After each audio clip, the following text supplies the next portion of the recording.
This hour of programming is brought to you by Kristen Knowles and Tom Fettig. You too can become a sustaining member of WOMR for as little as $15 a month. For more information, call 508-487-2619.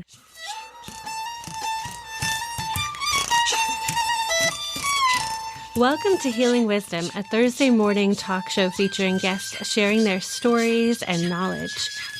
We discuss the healing aspects of the arts, metaphysics, social justice, and adventure through all types of terrain. So join me, Pandora Peoples, here on WOMR 92.1 FM in Provincetown and WFMR 91.3 FM in Orleans. We're streaming worldwide at WOMR.org.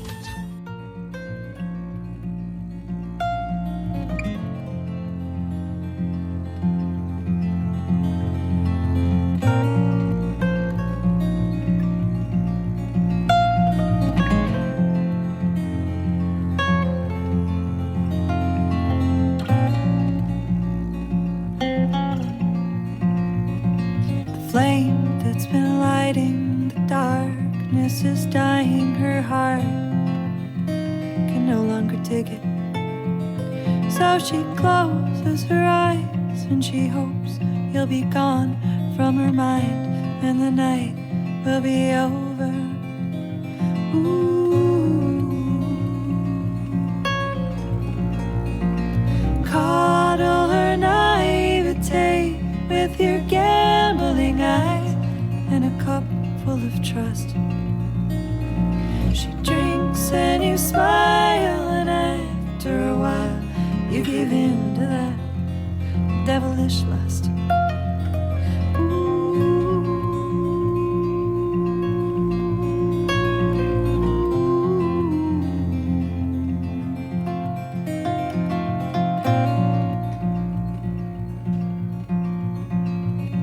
There's glass on the floor and a hole in the walls caving in, falling around you. So you reach for the flask, thinking once more at last, let's press pause before the movie's ended. Ooh, coddle her naivete with your gambling eyes and a cup full of trust. She drinks and you smile, and after a while, will you do what you will as you must?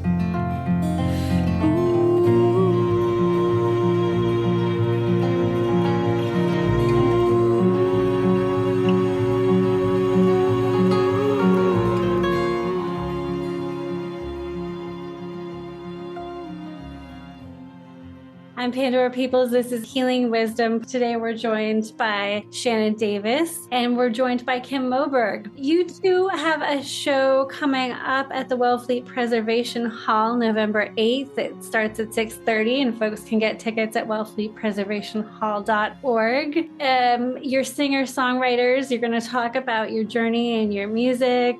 Thanks for having us. How have your influences changed over time, and what you like to write about, or what inspires you? How have you changed in relation to your music? Go ahead, Shannon. Okay. We grew up listening to a lot of the Beatles, and I listened to a lot of Joni and Jackson Browne and Zeppelin growing up. Those were kind of, and I mean, I loved Pearl Jam, but I would say in terms of like influences versus things that I liked. But I still listen to Jackson Browne a lot and Joni from time to time. But Laura Marling is like a big influence. Definitely Patty Griffin. And currently right now, there's a songwriter, Bill Callahan, that I really love. Aoife O'Donovan. I mean, just she especially, the album that she came out with before this one called Age of Apathy. I really liked it, but it's like just over this past week I've just revisited it, and it's just, I don't know. I like the artists that present that release works that kind of you find something new every time. That's inspirational to me, because I want that's what I want to do. I'd love to, write stuff that stands the test of time. So, yeah. My influences are all over the place. Like I said, my mom was a classical pianist. She introduced me to jazz. There were singer-songwriters, same thing, Jackson Browne, Carole King. James Taylor was a lot in the house, but also my dad was a huge country fan. So, there was a lot of Johnny. I was not, I am now.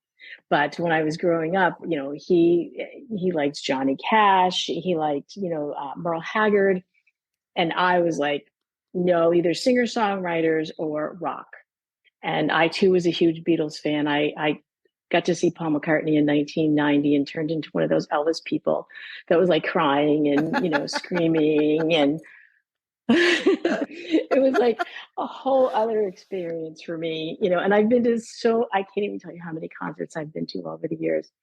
I've always been interested in social justice. And so in the beginning, I wrote some love songs and, some stories about there's a song I wrote a story about my great grandmother, Josephine.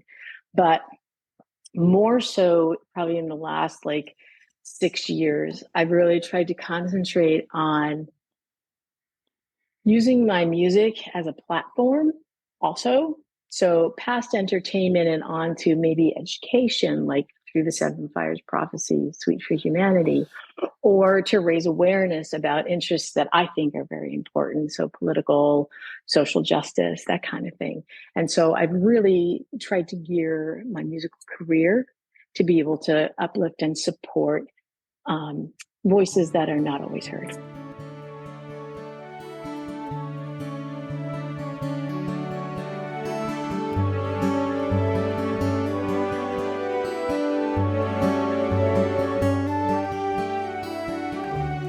Tattered boxes, sacred treasures, old and worn,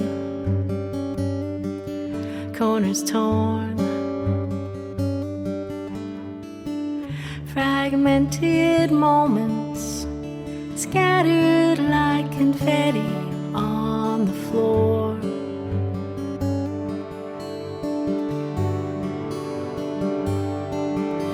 Kaleidoscope of memories take me back in time to find days forgotten. They come to life upon the page like a stage. Faded colors exposing all the ways we have changed.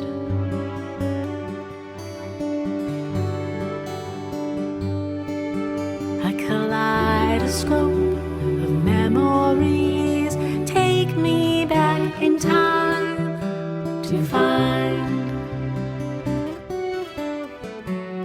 flashes of life, reflections left behind, a lens in my mind.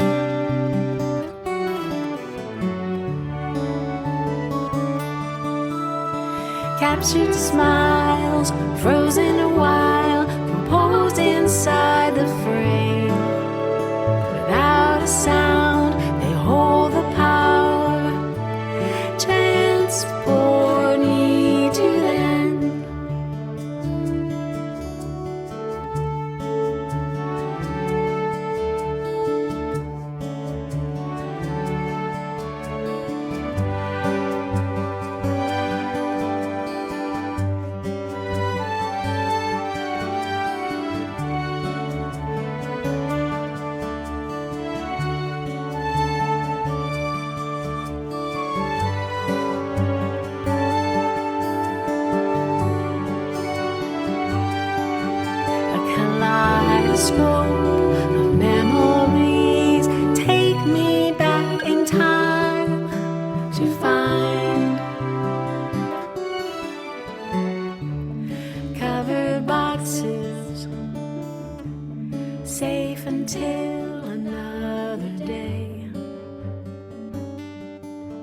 they stay.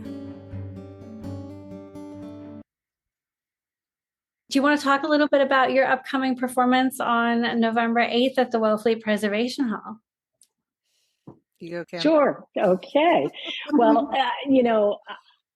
I've seen and heard Shannon for the last couple of years, through social media and through different avenues. And I like to curate shows. This year I get to be the curator for the Woods Hole Film Festival. I've done Sandwich Arts Alliance for the past, I'm the founder of that and curator of that for the past 7.5 years. And so I love to present shows that I think are going to be interesting. And so I've put together shows like with Dave Dersham or other singer-songwriters that fall under the folk genre, but are very different sounding than me. And so, I find Shannon's music to be really interesting, but also since we're both singer-songwriters and folk musicians, we also sound very different. Our sounds are very different. So I reached out to Shannon and asked if, she'd be interested in doing a Cod-Based show at Wellfleet. She was like, let's do it. Let's do it. So we're doing it. Yeah. So Kim is a mover and a shaker. And but yeah, so it was and I was one of the people that she gave a name for to have my music shared in the Woods Hole Film Festival. So that was really cool. And when Kim asked me if I wanted to do a show with her, I mean, there was like zero thinking involved. I mean, of course I do. I mean, Kim's just a songwriter and performer that I really respect, and I've seen her perform a few times, and it's very impressive and inspiring for me to and to be able to share the stage with you, Kim. It's going to be so much fun. It's going to be so much fun, and I'm really looking forward to it. Yeah, so that's at 6:30 on November 8th. Doors probably open at 6 or something like that at the Wellfleet Press Hall. And it's such a beautiful spot. I played there, a number of times, and I love the community. I love the room. We're going to be downstairs. I love the room. It's just going to be a really, really wonderful night of original live music. Like the way I play music is the way I like to consume music, where I can see the whites of the performer's eyes, where I can see what their fingers are doing on the fretboard, or I can be in a room that's silent where people can hear the words to the songs, And so Wellfleet Preservation Hall is that type of room. Yeah, I feel like really connected. Yeah, too. And do you want to talk a little bit about your relationship with the audience as a performer? To me, that connection when I'm performing live is the entire reason that I do this. I could sit and play to myself all day long here in the green room, and it would not have that same feeling. One of my favorite Indigenous artists, Jeremy Dutcher, he's Canadian, talks about how music, yes, it is entertainment, but it's really medicine. It's medicinal, and it's magic. And the magic can only happen when there's a give and a take.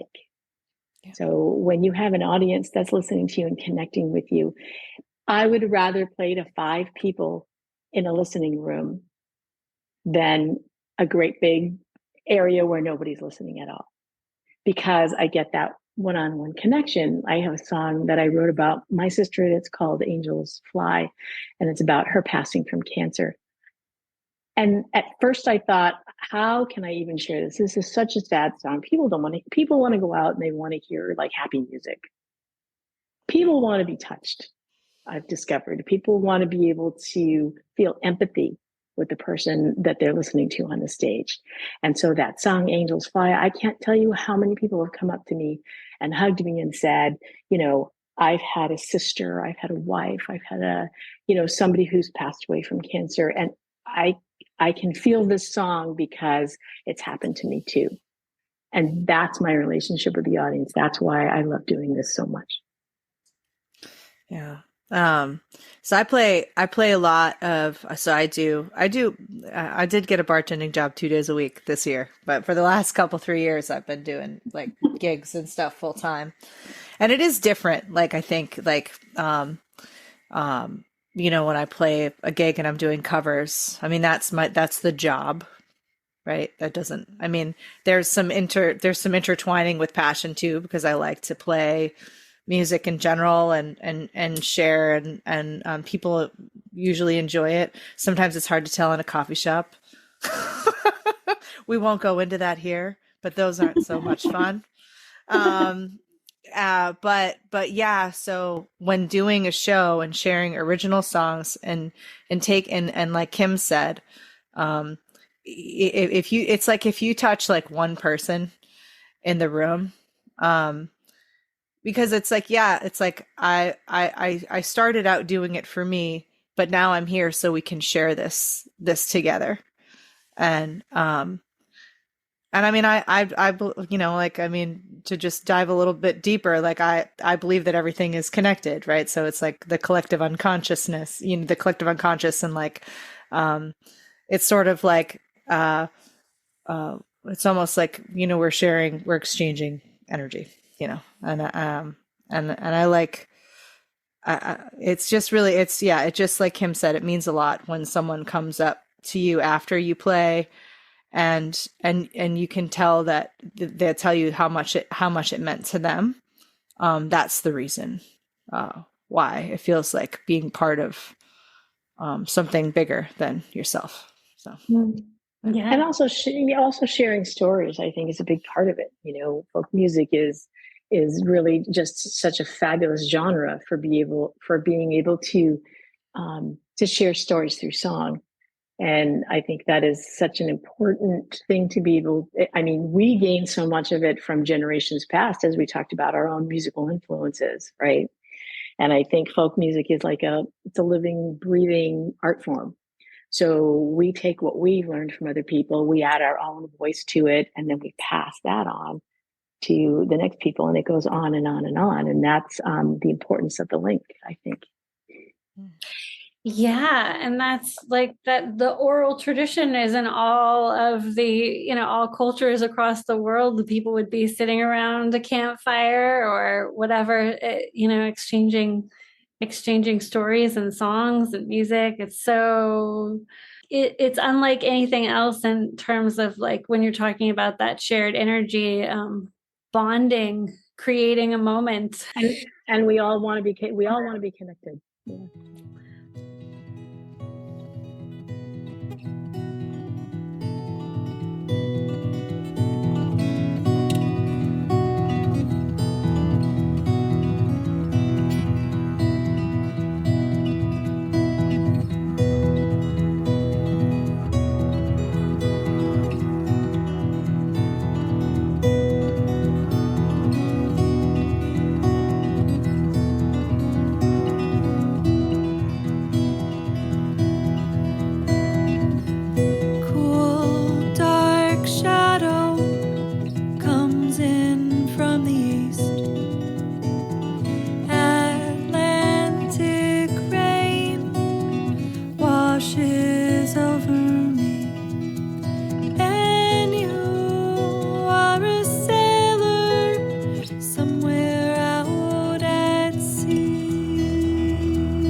Can you share one of your favorite performance memories, each of you?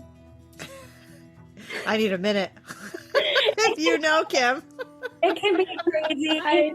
It can be unpleasant. Sometimes unpleasant things are the things that are easier. Yeah. Let me think about that. They become more comical as time passes. I've been really lucky the past couple of years. Like, I could list off, I can't even tell you a lot of really this. Every time I'm done, I'm like, that's my favorite performance. And then I go do another, I'm like, that's my favorite performance. But one of the ones that's really memorable to me goes back to what we were talking about earlier about a connection, and it doesn't matter how many people. So I played in Orleans for, it was an event a bunch of years back called New Orleans to Orleans. And there were different businesses along the street that had musicians, and they put me off the main path over here in a flower shop. And nobody came to the flower shop. But the person that listened was the owner. She sat through my entire hour set. And she sang along to songs that she did know. And she listened to songs that she didn't know. And we had a whole discussion about them afterwards. She cried at a song. And I'm like, see, I would rather play to her than to play to a crowd of people that are talking and, aren't listening. So that was a memorable one for me. I opened up for my friend's band at the Cave at the Red Lion Inn in Cohasset, and the band was called Night Bitch. I don't know if I could say that, but but it was fun. I was like wearing this like turquoise sequin dress, and I was like playing all these like dark, sexy, romantic songs, and everybody totally digged it. And that was dug it. That was a lot of fun. And then with your friends and stuff there, and this like dark space. I feel like a lot of those songs, it feels weird if I share them like in a library under fluorescent lights in the daytime. It feels really out of place. But and then the second was the Cape Cinema album release show that we did last December, that I shared that the Molly Parmenter and I did a split bill, and that was really cool. Those are a couple of experiences that, and I had never played with a band before, so yeah. I mean, I think those guys were like, Shannon, you've given us a lot of information here. But it was a lot of fun. It was my first experience, and I would really love to actually play with a band, play with some people. So if you know a drummer who's interested in folk rock music, then just send him my way, or her.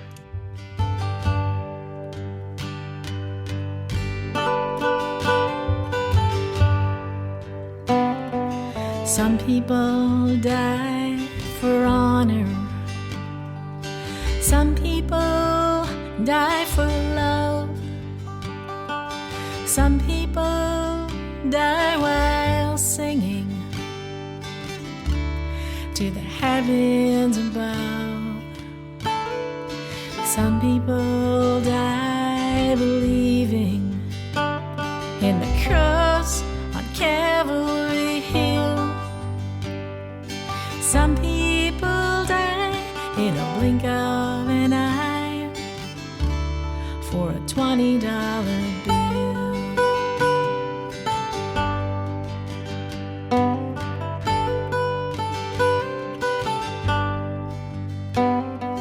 Some people go out in glory. Like, as the last question, just compare and contrast. Obviously, there's a time and place for everything, and there's times you want to be performing solo, and there's times you want to be with a band. Do you want to talk about like what you get out of both those different ways of performing? Yeah. I mean, I have just that one experience really, and that was a lot of fun. I secretly want to rock. like some of my stuff, I'm like, man, it's just like, people are like, you're so relaxing. And I'm like, perfect. Putting everybody to sleep. But no, it's cool. I mean, it's different, right? I mean, I think there with a band, maybe there's just like a little less storytelling, so it's like you're kind of going from like maybe one song to another, because you're, as a unit, you're doing stuff together. I mean, at least that's how I theorize it.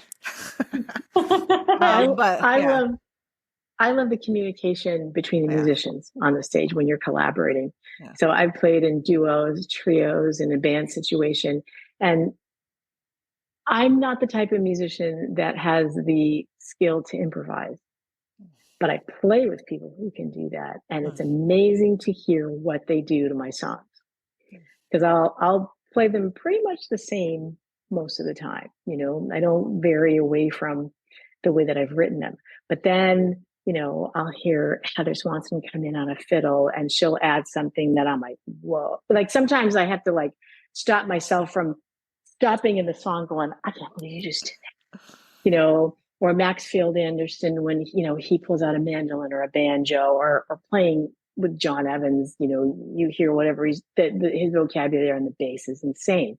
And so, I'm just sitting here doing my thing going, oh, wow. This is amazing. And then that's like magic amplified.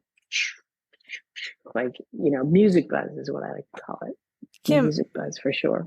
Do you read music? At probably a second grade level. Yeah. I think I'm like preschool. Yeah. I mean, it's mostly like, I mean, I can like pick out the notes if I take a few minutes, but.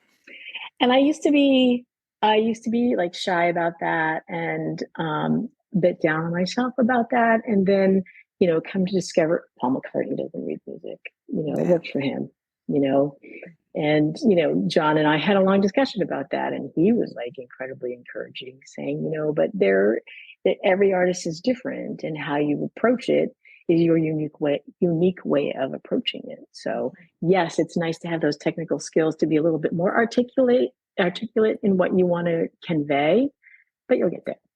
Mm-hmm. Mm-hmm. Well, thank you so much, ladies. You're wonderful performers. And I hope everybody comes out and sees you at the Wellfleet Preservation Hall, November 8th. Everybody mark your calendars. The doors open at 6. It's a beautiful venue. It's gorgeous. Nothing like it. Go see it. And yes, support original music. Yay. Absolutely. Thank you, Pandora. Tickets are available at wellfleetpreservationhall.org. Thank you so much, Kim Moberg and Shannon Davis, for joining us today. Thanks, Pandora. Thank you. Bye.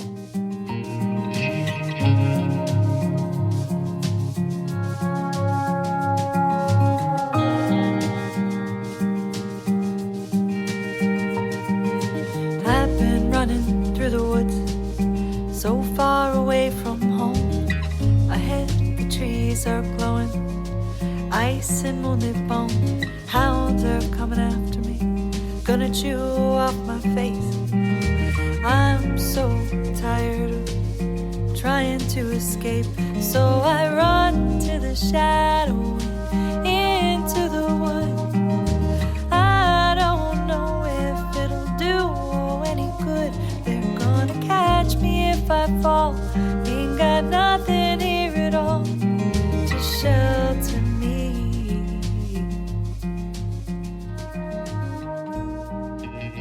You've been listening to Healing Wisdom at Outermost Radio. All of our shows are podcasts at WOMR.org. Also check out healingwisdomradioshow.com and contact me at pandora@WOMR.org. Our theme music is provided by Mason. You can find her at masonmusic.com. That's MAESYN.